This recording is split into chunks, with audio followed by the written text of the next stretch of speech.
I think it's important to go back to 2007, 2008, when this campaign was conceptualized and launched, and to understand what a deeply, darkly repressive situation the people of Uzbekistan faced, and that we confronted in imagining, designing a campaign that could possibly ever lead to any kind of success. Uzbekistan had become one of the probably half dozen most repressive regimes in the world by the early 2000s, and missed the chance to evolve differently after Soviet independence in 1992. And forced labor was one of a number of features of this deep, dark repression, but at its height numbered a couple million people in the world, children, teenagers, students, adults, forced to pick cotton by hand in the fields without pay. It came down over the years by the mid-2010s to about merely a million, and I say merely sarcastically, a million people forced. And I can't emphasize enough how brutal the dictator, Islam Karimov, was until his death in 2016. So we were looking at a bleak situation. But resolved we had to do something, and we were often asked, why Uzbekistan? And the reason was that we confronted then the largest situation in the entire world of state-imposed forced labor. There's forced labor in dozens, over 100 countries around the world, but state-imposed forced labor on a scale not seen since forced collectivization in Stalinist Soviet Union, or the Great Leap Forward under Mao in China, just absolutely grotesque. We decided we had to do something, and I want to emphasize two main themes here. First is the unusual, if not unique, multi-stakeholder coalition that Shana has already mentioned. I'll elaborate very briefly on that. And then what I would consider the triad, the three legs of our strategy that led to success, at least in ending state-imposed forced labor. On the multi-stakeholder coalition, sure, we rounded up the usual suspects.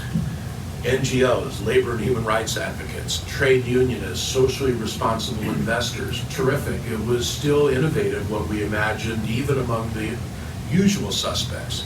But we went immediately from the very beginning in early 2008 to the less usual suspects, to global apparel brands. And sure, we had to do a lot of work to get them aligned, and you're going to hear that from Patricia, who did more of that work to put together the pledge than anybody. But we had at the table, physically at the table, and with us politically and morally, beginning in 2008, some of the biggest apparel brands in the world. They showed up at meetings at the State Department, online, on calls, and they have been aligned with us ever since. And Julie has been with us, 8 or 10 years. Nate Herman, I don't think, is with us this afternoon, but Nate from the very, very beginning. Merely the U.S. Fashion Industry Association and the American Apparel and Footwear Association. So this, I think it's an unusual and perhaps probably a uniquely successful multi-stakeholder coalition. And as Shana rightly emphasizes, a real model for what business can do with civil society, with labor and human rights advocates, with responsible investors to tackle freedom of association and workers' rights around the world, and more broadly, civic space, shared space that should bring together civil society and business around the world in support of democracy, human rights, and labor rights. But the strategy, I don't think that we consciously wrote it in 2008-9. It sort of emerged organically over the years, but we refined it, and it essentially boiled down to three prongs, three legs of a triangle, however you want to visualize it. But we had and each complementary, mutually reinforcing. We had diplomatic engagement with the Uzbek government that failed the first couple of years, revived quite successfully beginning in early 2018 after an interregnum of 8 years when we just didn't speak to each other. But diplomacy, not just with the Uzbek government, with the US government, with European governments, with the ILO, which had its twists and turns, but we were the ones who first proposed that the ILO go and do monitoring and technical assistance, and that did pay off. And so that was the first. But the second was the economic pressure through the boycott, the pledge. We called it the pledge. It was a boycott, and again, you're going to hear about the construction and implementation of that through Patricia. From Patricia. I mean, just an extraordinary effort. And it was that economic pressure that gave the diplomatic engagement the edge and the leverage and the impact once reform was announced and committed beginning in late 2017. It was then, when are you going to lift the pledge, the boycott? And our answer consistently was when you have eliminated state-imposed forced labor. And we held them to it.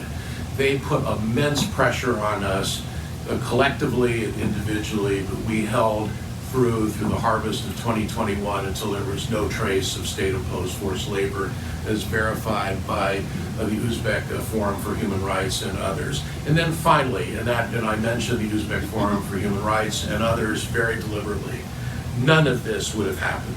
Not the campaign, the multi-stakeholder coalition, the diplomatic engagement, the economic leverage, had it not been for the steadfast support of Uzbek civil society on the ground and in exile. And here you'll meet, those who don't know you, Amita, one of the heroes of our time, on the next panel. But I can't emphasize enough how fearless and courageous civil society, a tiny sliver of embattled civil society on the ground, taking risks with their livelihoods, to do this work, to verify, to monitor, to verify in extraordinary circumstances of stress and duress every step of the way, and supported by Amita and her team from Europe and the rest of us.